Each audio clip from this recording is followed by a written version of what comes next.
नमस्कार, आप देख रहे हैं जन टीवी उत्तराखंड और मैं हूं आपके साथ भानु दीक्षित। सबसे पहले नजर हेडलाइंस पर।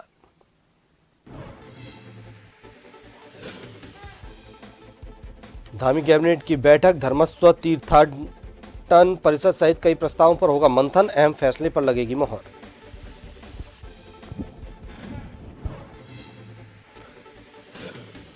कांग्रेस में लोकसभा चुनाव में हार के कारणों का मंथन, दिल्ली के वरिष्ठ नेता पीएल पुनिया के साथ देहरादून पहुंची फैक्ट फाइंडिंग कमेटी, आला कमान को सौंपेंगे रिपोर्ट।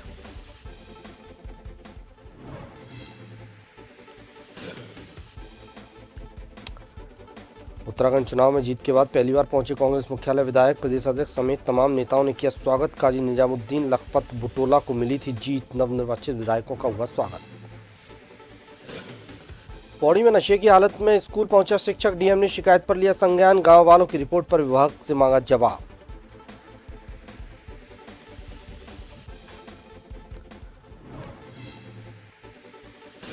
उत्तराखंड के भगवानपुर में सोनाली नदी उफान पर, गन्ने की फसल और चारा नदी के तेज बहाव में बहा, किसानों ने की मुआवजे की मांग।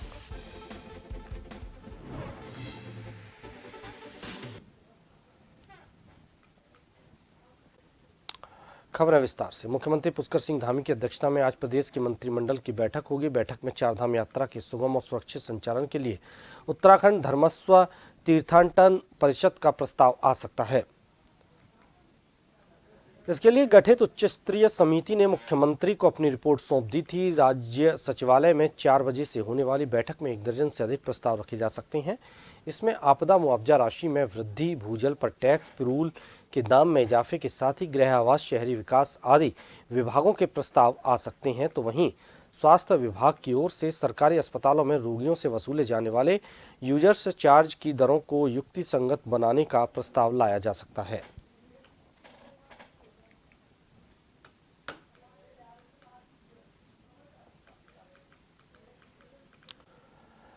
लोकसभा चुनाव में उत्तराखंड में लगातार तीसरी बार कांग्रेस को मिली हार के कारणों को लेकर कांग्रेस ने आज से मंथन शुरू कर दिया है। बता दें कि कांग्रेस के वरिष्ठ नेता पीएल पुनिया के साथ फैक्ट फाइंडिंग कमेटी देहरादून पहुंची है। कमेटी में कांग्रेस हाईकमान ने वरिष्ठ नेता पीएल पुनिया और सांसद रजनी पाटिल को उत्तराखंड में हार की समीक्षा के लिए भेजा है। वहीं कमेटी 3 दिन तक सभी नेताओं से मुलाकात कर पार्टी के खराब प्रदर्शन का पता लगाएगी। कांग्रेस प्रदेश मुख्यालय में पहुंचकर पीएल पुनिया ने कहा कि विस्तार से हर एक पहलू की जांच की जाएगी और सभी से बातचीत कर इसकी रिपोर्ट केंद्रीय नेतृत्व को सौंपेंगे। और उन्होंने कहा कि लोकसभा चुनाव कांग्रेस ने पूरे दमखम के साथ लड़ा है, लेकिन पार्टी को उत्तराखंड में सभी सीटों पर हार मिली है।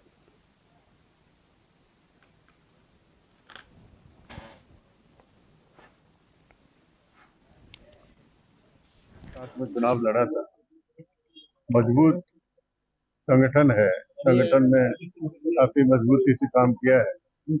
उसके बावजूद 5 के 5 सीटें, लोकसभा सीटें हम हार गए। तो इसी की समीक्षा करने के लिए, फैक्ट फाइंडिंग करने के लिए कि क्या कारण थे जिससे कि हम 5 के 5 सीटें हार गए।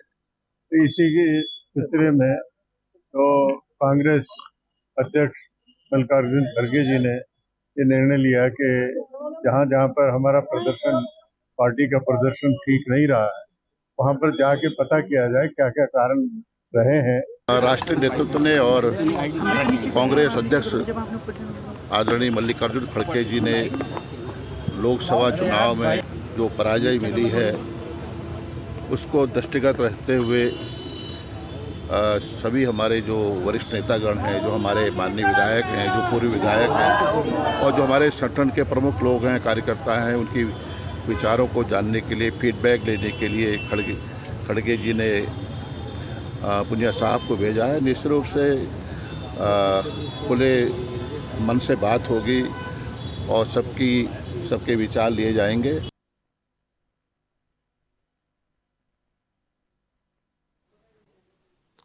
प्रदेश में कांग्रेस केदारनाथ बचाओ यात्रा की शुरुआत करने जा रही है। हर की पौड़ी में गंगा स्नान के बाद कांग्रेसी केदारनाथ बचाओ यात्रा की शुरुआत करेंगे। इस यात्रा का समापन केदारनाथ धाम में ही होगा, जिसका ऐलान खुद कांग्रेस के वरिष्ठ नेता और पूर्व मुख्यमंत्री हरीश रावत ने किया है, जिस पर तंज कसते हुए भाजपा प्रदेश प्रवक्ता विपिन ने कहा कि कांग्रेस को युवराज सद्बुद्धि यात्रा निकालनी चाहिए।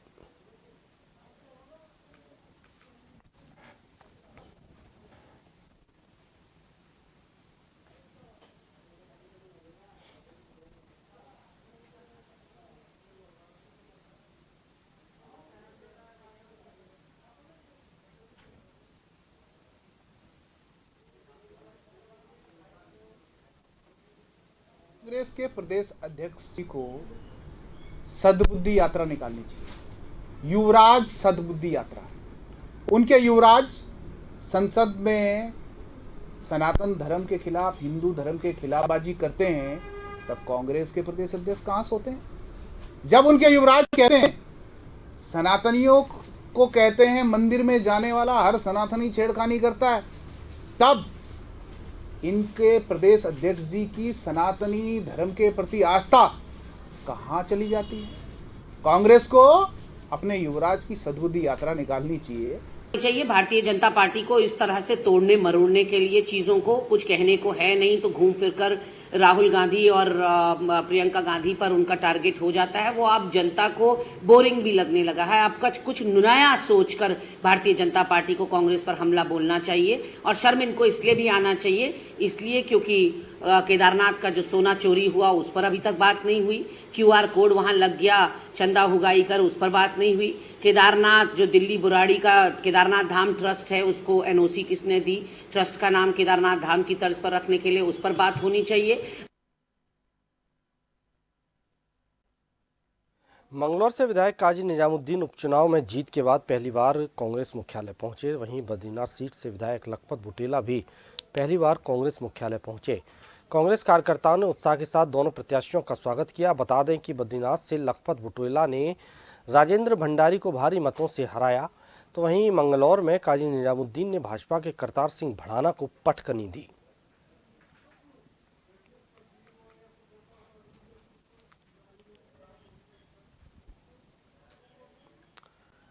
देहरादून में हुई भाजपा की विस्तृत प्रदेश कार्य समिति की बैठक के बाद अब पार्टी ने एक वर्ग तक के कार्यक्रम तय कर दिए हैं। वहीं भाजपा प्रदेश मीडिया प्रभारी मनवीर सिंह चौहान ने बताया कि लोकसभा में 5 सीटों को जिताने के लिए बूथ स्तर तक मतदाताओं का आभार व्यक्त किया जाएगा। इसके साथ ही पार्टी संगठन में लंबे समय से रुके हुए चुनाव भी होने हैं, जिसके लिए जल्द ही कार्यकर्ताओं की सूची तैयार की जाएगी। जल्द ही भाजपा में मंडल स्तर, जिला स्तर, प्रदेश स्तर और उसके बाद राष्ट्रीय स्तर तक के चुनाव होने हैं, जिसके लिए कार्यकर्ताओं को निर्देशित किया जाएगा और आगामी महीनों में जल्द ही भाजपा संगठन के चुनाव हो सकते हैं।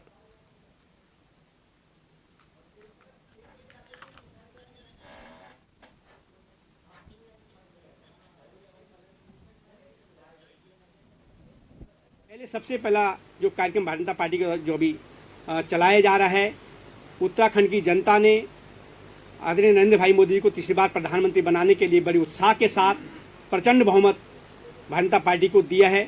उसके लिए भारतीय जनता पार्टी के द्वारा जो आम मतदाता है उसका अभिनंदन करने के लिए, उसका आभार व्यक्त करने के लिए बूथ स्तर तक कार्यक्रम चलाए जाने हैं। इसके साथ ही अभी आगामी, क्योंकि हमारे सदस्यता अभियान का भी अभियान चलाया जाएगा, इसके साथ ही चुनाव की प्रक्रिया संगठन की शुरू होने जा रही है, जो अगस्त में शुरू होगी। उसके लिए हमारे बूथ स्तर की जो हमारी चुनाव, बूथ अध्यक्ष का जो चुनाव होता है, बूथ समितियां बनती हैं, उसके बाद मंडल का चुनाव होता है, फिर जिले का चुनाव होता है, फिर प्रदेश का चुनाव, फिर राष्ट्रीय स्तर पर राष्ट्रीय अध्यक्ष का चुनाव होता है। ये सब प्रक्रिया अभी आगामी महीनों में होने वाली है।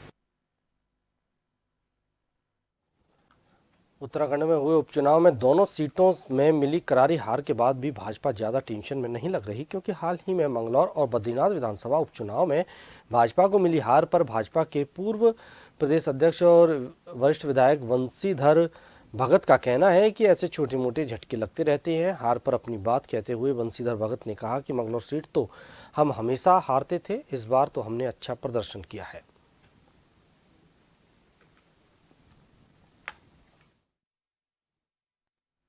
बड़ी हार नहीं हुई, किसने कहा बड़ी हार हुई? मंगलौर हम कभी जीते ही नहीं, हजारों में हारते थे, इस बार हम 500 से हारे। बद्रीनाथ के विधायक को तो ले गए थे, फिर तब भी नहीं जीत पाए हो। बद्रीनाथ को कुछ कमियां रह गई, उनको सुधारेंगे आगे, में क्या होगा? जीतेंगे। ये हल्के फुल्के झटके तो लगते रहते हैं, हिमालय है हमारे पास, ये हिलता थोड़ी। झटका नहीं लगेगा आगे? कोई झटका नहीं। मंत्रिमंडल केंद्र की राय पर मुख्यमंत्री को विस्तार करना है, जब उपयुक्त समय आएगा तो उसको करेंगे। देहरादून के एकलव्य आदर्श आवासीय विद्यालय कालसी परिसर के बाहर धरना दिया गया। यहां संविदा शिक्षकों ने नियुक्ति मिलने के बाद धरना समाप्त कर दिया है। बता दें कि जनजाति कल्याण निदेशालय एवं प्रशासन ने विद्यालय हित में उचित निर्णय लेते हुए अपर निदेशक जनजाति कल्याण योगेंद्र रावत की ओर से उच्च न्यायालय के निर्णय आने तक संविदा शिक्षकों को 3 माह के लिए अनुबद्ध करने के आधार पर बहाल करने का आदेश पारित किया है और ये तैनाती उच्च न्यायालय में योजित वादों में निर्देशों और निर्णय के अधीन होगी। बता दें कि यहां कार्यरत 17 संविदा शिक्षकों और मेट्रन को 30 मई को अचानक से हटा दिया था। इससे विद्यालय के शैक्षणिक व्यवस्था में बाधा आई थी।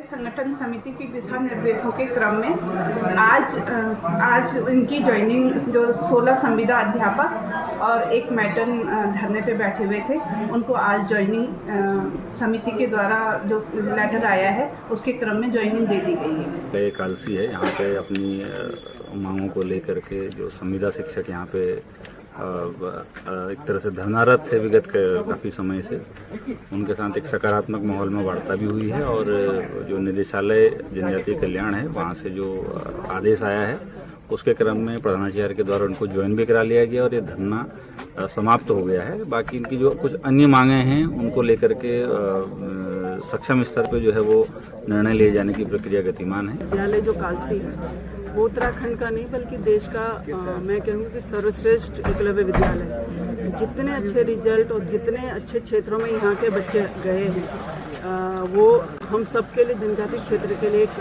नसीब है और बहुत दुखद है कि यहाँ पे जो शिक्षक 10-10, 12-12, 15-15 वर्षों से यहाँ पे काम कर रहे थे उनको धरने पे बैठना पड़ा है। इस संबंध में आज तो क्या कहना चाहिए, काफ़ी समय से मेरे सचिव से और जो यहाँ पे हमारे उत्तराखंड में डायरेक्टर लेवल के AD वगैरह से भी से बातचीत चल रही थी। आज इनको ज्वाइनिंग मिली है जिसमें इनको 3 माह का एक्सटेंशन और फिर या तो कोर्ट का जिस तरीके से आदेश होगा उसके विश्वास पे इनको आज यहाँ पे जो ज्वाइनिंग दी गई है। फिलहाल यहाँ रुकेंगे एक छोटे से ब्रेक के लिए।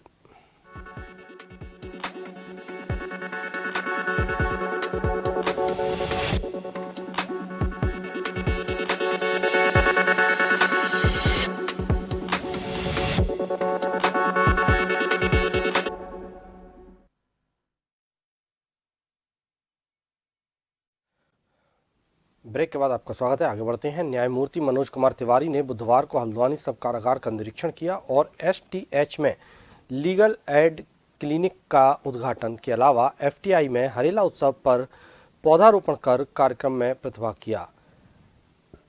अपने कार्यक्रम के तहत उन्होंने जेल में कैदियों के लिए बेकरी में व्यावसायिक प्रशिक्षण कार्यक्रम का शुभारंभ किया। इस दौरान बेकरी में बन रहे विभिन्न खाद्य पदार्थों का निरीक्षण करके विस्तृत जानकारी ली।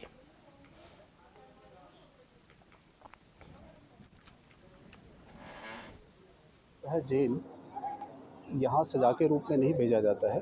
किसी भी व्यक्ति को जेल इसलिए भेजा जाता है कि ताकि वो अपने अपराध का प्रायश्चित करके समाज में एक सही नागरिक के रूप में बाहर आ सके। मैं आपके माध्यम से यह भी बताना चाहता हूँ कि जिला विधिक सेवा प्राधिकरण बंदियों की और आम जनता की मदद के लिए निरंतर प्रयत्नशील है। पिछले 1 वर्षों में हमारे द्वारा 12 मेडिकल शिविर आयोजन किए गए हैं। इसके अलावा 266 मामलों में बंदियों को निःशुल्क एडवोकेट उपलब्ध कराया गया है। माननीय सर्वोच्च न्यायालय द्वारा दिए गए निर्देशों के अनुसार 42 लोग ऐसे हैं जिनको समय पूर्व रिहाई दी गई है। या मुख्य न्यायमूर्ति महोदय का भी इंस्पेक्शन हुआ था यहाँ पर, तो पिछली बार ऐसा कहा गया था कि कैदियों को प्रशिक्षित किया जाए और इस बार माननीय कार्यकारी अध्यक्ष राज्य विधिक सेवा प्राधिकरण न्यायमूर्ति मनोज तिवारी साहब ने निरीक्षण किया तो कैदियों को बेकरी का प्रशिक्षण दिया जाएगा, यहाँ पे पेंटिंग का प्रशिक्षण दिया जाएगा, जिससे निश्चित रूप से अगर वो जब यहाँ से निर्मुक्त होते हैं, बाहर निकलते हैं, तो अब एक रोजगार का साधन उन्हें उपलब्ध होगा और इससे उनको अपने दैनिक जीवन में बहुत मदद मिलेगी परिवार चलाने में।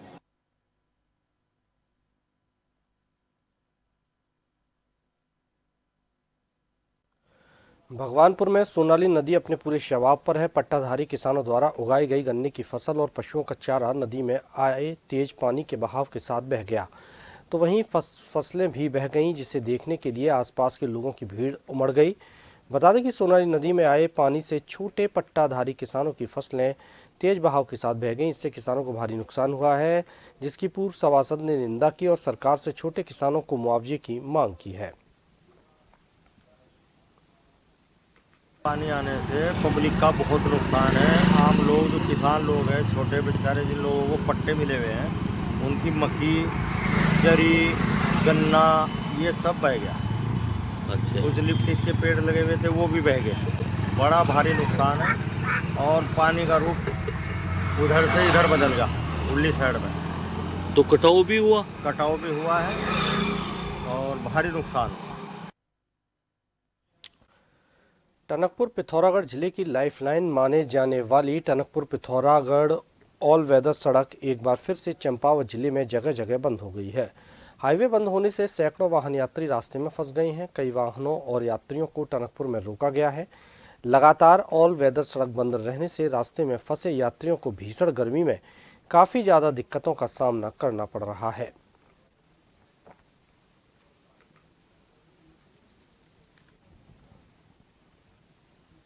हम लोगों के लिए यहाँ रोका गया है टकराली गेट पर। हम लोग कल रात से यहाँ पर रुके हुए हैं 12 बजे से, और अभी तक हम लोगों को निकलने नहीं दिया है। और आगे जहाँ तक रास्ता खुला है कम से कम वहाँ तक तो जाने दें।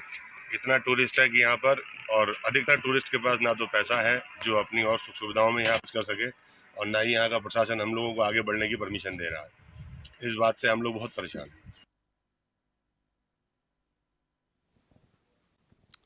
कोट ब्लॉक के स्कूल के शिक्षक का नशे की हालत में स्कूल आने का वीडियो सोशल मीडिया पर जमकर वायरल हो रहा है। इसमें एक ग्रामीण शिक्षक पर नशे की हालत में स्कूल आने का आरोप लगाते हुए नाराजगी जता रहा है। वायरल वीडियो में कोट ब्लॉक के राजकीय पूर्व माध्यमिक विद्यालय राणाकोट के शिक्षक ग्रामीण से बातचीत कर रहे हैं। इसमें ग्रामीणों ने शिक्षक पर नशे में स्कूल आने का आरोप लगाया है। वहीं वायरल वीडियो का संज्ञान लिया और डीएम पौड़ी और डॉक्टर आशीष चौहान ने सीईओ को जांच कर जल्द रिपोर्ट प्रस्तुत करने के निर्देश दिए। डीएम पौड़ी ने कहा कि स्कूल के दौरान शिक्षक का शराब पीना निराशाजनक है। मामले में की रिपोर्ट आने के बाद नियमानुसार कार्रवाई की जाएगी। जो वायरल हुआ है ये मेरे संज्ञान में लाया गया और इस संबंध में मेरे द्वारा सीईओ से स्टेटस रिपोर्ट मांगी गई है। जैसे ही शिक्षा विभाग से संबंध में रिपोर्ट मिलती है और यदि कोई व्यक्ति वर्किंग आवर्स में या उनकी ड्यूटी के दौरान शराब पिए हुए पाएगा तो अकॉर्डिंगली उस अध्यापक या व्यक्ति विशेष या कार्मिक विशेष के विरुद्ध आवश्यक कार्रवाई की। सरकार की उदासीनता और सूखे और बारिश की मार से बर्बाद हो चुके चंपावत जिले के पर्वतीय क्षेत्र के किसानों का आक्रोश बाहर निकलकर सामने आया। गुरुवार को लोहाघाट के विभिन्न क्षेत्रों से आए किसानों ने आक्रोश जताते हुए किसान यूनियन के नवीन करायत और मदन पुजारी के नेतृत्व में अपनी मांगों को लेकर रामलीला मैदान लोहाघाट में जोरदार नारेबाजी करते हुए मुख्यमंत्री को ज्ञापन भेजा। साथ ही चेतावनी दी कि अगर मांगें नहीं मानी गई तो किसान एक बार फिर सड़कों पर उतरकर आंदोलन करेगा।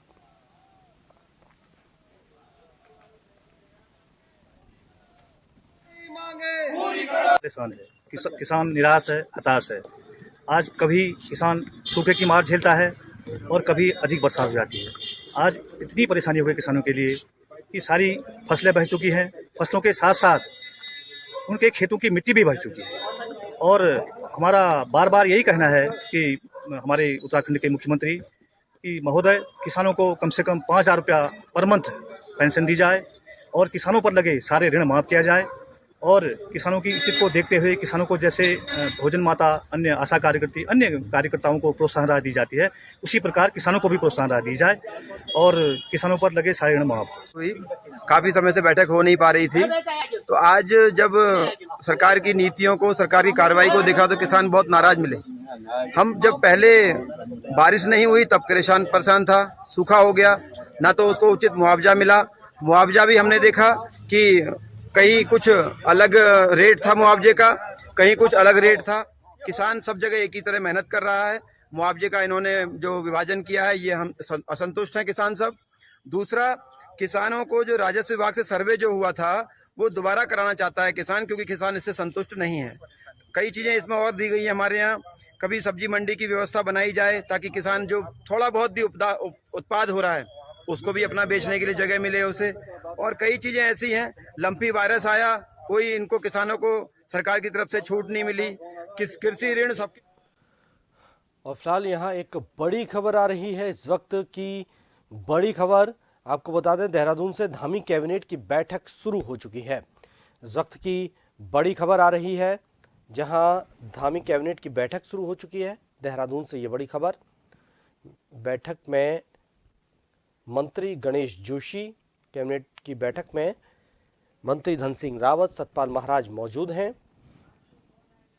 मंत्री धन सिंह रावत, सतपाल महाराज इसमें मौजूद हैं। ज़्यादा जानकारी के लिए संवाददाता हिमांशु हमारे साथ जुड़े हैं।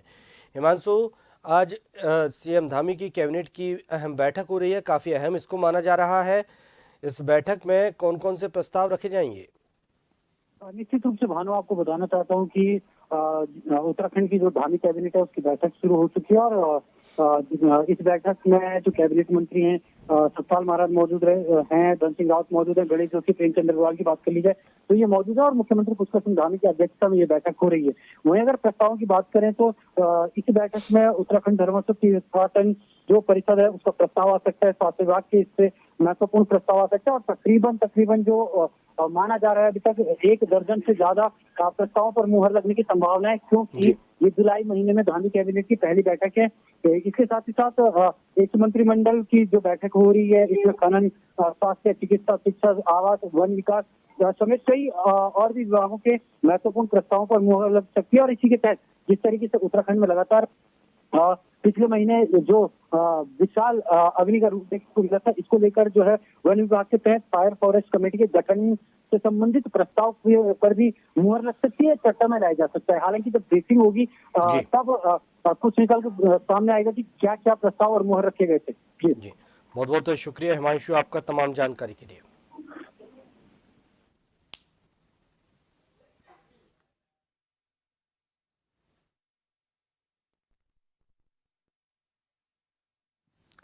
इसी के साथ इस बुलेटिन में फिलहाल इतना ही, लेकिन लगातार अपडेट्स और ताज़ा तरीन खबरों के लिए आप देखते रहिए जन टीवी।